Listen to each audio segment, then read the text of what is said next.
So I first started to watch series when I was in 5th or 6th grade.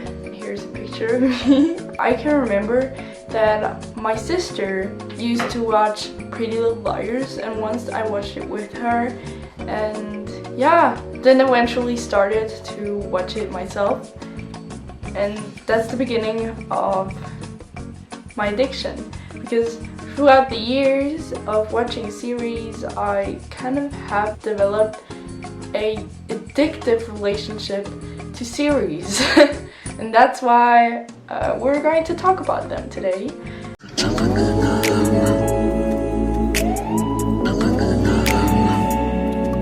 I made 3 categories. One is drama, one is sitcom, and one is documentary. So we're going to get through all of that. Let's get started with drama. My favorite series in this category would be Rain. We had such fun playing here when we were children. Do you remember? Of course. Rain is about the French court in the 16th century, I guess. Especially about Mary Stuart, which was, Queen of Scots. It happens a lot of Gossip Girl and a lot of drama. People die, gonna say that. So next series is Sex Education, which is kind of popular. I've noticed you're pretending to masturbate, and I was wondering if you wanted to talk about it. I really enjoy to watch it because I absolutely love British accent. Like, I'm honestly in love with it. So yeah, that's one reason why I watched it. And it's about like a boy, I forgot his name, which has a mom that is sex therapist. Like his mom, he has a lot of wisdom in the theme of sex, and yeah, and then he's starting to give therapy to people from his college, from his high school, and yeah, a little bit of love story are coming here also. I really like the whole vibe, you know. So the next series I almost forgot was Atypical. How was your session with your therapist today? She thinks that I should put myself out there and find someone to have sex with. She didn't say the sex part, I added that. It's one of these series that just, I just love them. I just love the whole vibe. Atypical is about Samuel that has autism and wants to date. There's some crazy things happening, and they're also having like a family crisis a little bit. Next series you probably know too is The End of the Fucking World. Hey. I've seen you skating. You're pretty shit. Fuck off. Which is about 2 teenagers that eventually murder someone. So these next 2 series you probably really all know. It's Casa, Papel and Stranger Things, and I don't think that I have to say anything to that. I think you already know the story. So the next 3 series are kind of high school-ish. So we have Glee, which I didn't finish because I didn't like that Rachel was going to New York. Maybe I shouldn't say that. Can anybody? So it's about like a Glee club, and yeah, just watch it. It's really, I don't know, I really like it very much. Then we're having Degrassi. Welcome to Degrassi. We'll be starting our tour soon. Degrassi has like 2 different generations, and I only watched the older one. It was really entertaining. I really like Degrassi. I can't quite remember what's happening there. I really can't, but just watch it. Then we're having Awkward, which I also almost forgot. Awkward. Hey, beautiful. Die. Damn it! You just know. I can remember like in 6th grade when I watched Nick Knight, this was always coming, and I absolutely loved it.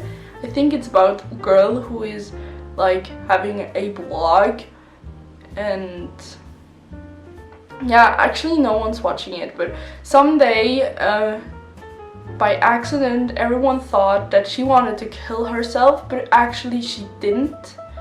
It's kind of weird. It's kind of a weird scenario. Let's get to the sitcoms, my favorite genre of series, because I really love sitcoms. So first sitcom, which is a little bit dramatic too, is H2O, Just Add Water.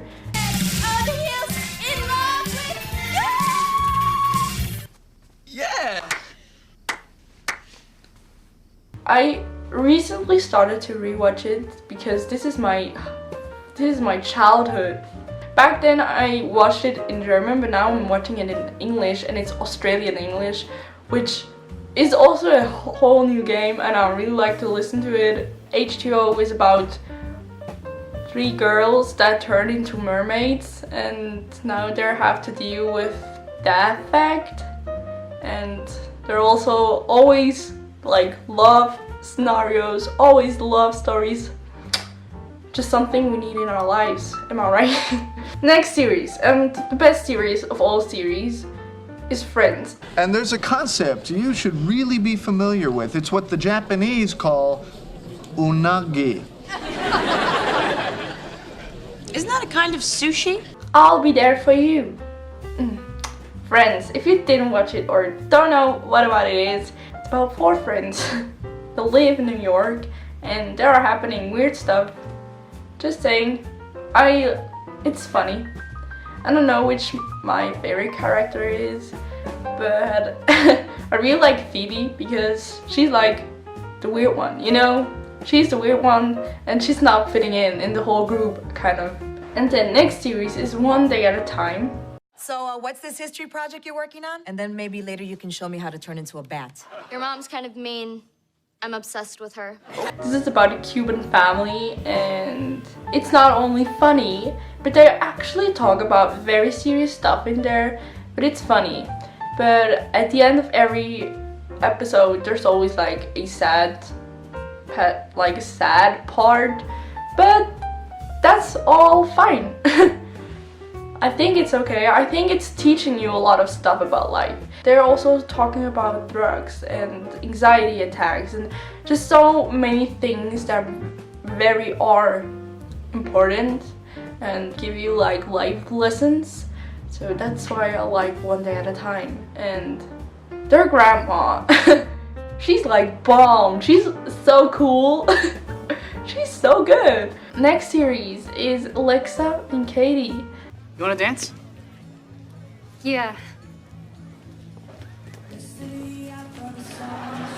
It's a Netflix series about Alexa, who has cancer or had cancer and now has to live with that, and it's so funny. I really like all characters and they're just perfectly fitting in.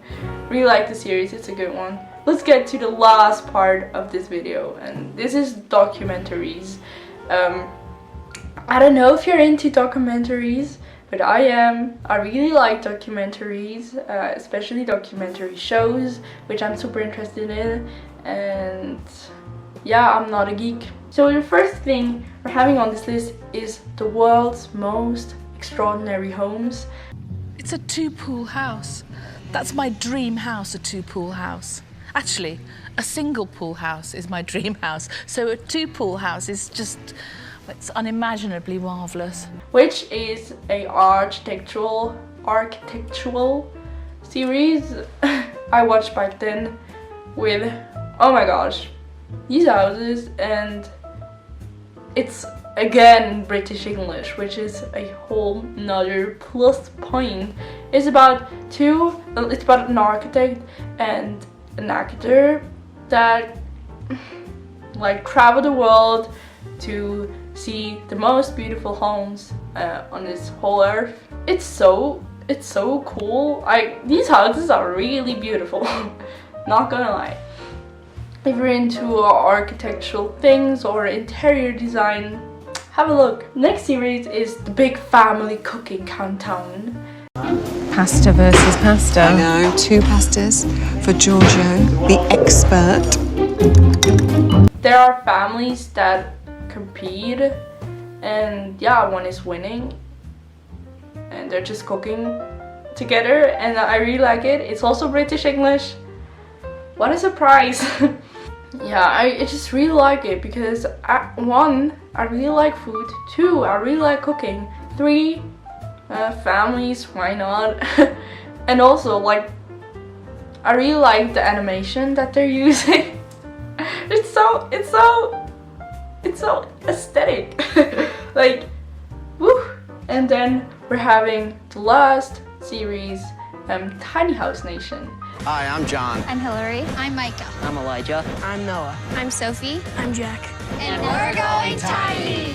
And yeah, they're just showing how they're building tiny houses. And I'm really interested in tiny houses, so that's the thing. I don't know if this is grown up or I'm just a kid, but I think you have to watch a lot more like childish series, because they actually teach good stuff and they're like more happy and people are not dying all the time and you're not feeling overwhelmed. So yeah, these were all my series that I absolutely loved watching. Yeah, I also invested a lot of time in watching these, so I already wasted a lot of time in my life. So yeah, that will be it. If you're interested in me, you can eventually tune in the next time. It will be in 1 week, next Sunday. Oh yeah, I didn't say that. Now I'm making like 2 formats on this channel. I'm making a video every Sunday and a podcast every Wednesday. So my podcast is actually in Swiss German, but if you understand that, that would be cool if you're tuning in there. Hands over your eyes, but you'll peek through and there'll be sun.